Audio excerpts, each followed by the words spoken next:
بھوت۔ فیاض رات کو اپنے کمرے میں آئینے کے سامنے کھڑا تھا۔ اچانک اس کے آئینے میں اس کے پیچھے ایک اور شکل نمودار ہوئی۔ ایک عورت سفید کپڑوں میں، بال لمبے، چہرے پر نشان اور چہرہ سرد۔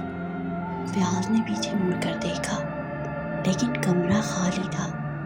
جب اس نے دوبارہ آئینے کی طرف دیکھا، وہ شکل اب اس کے قریب آ چکی تھی، جیسے لمحوں میں قریب آ جاتی ہے۔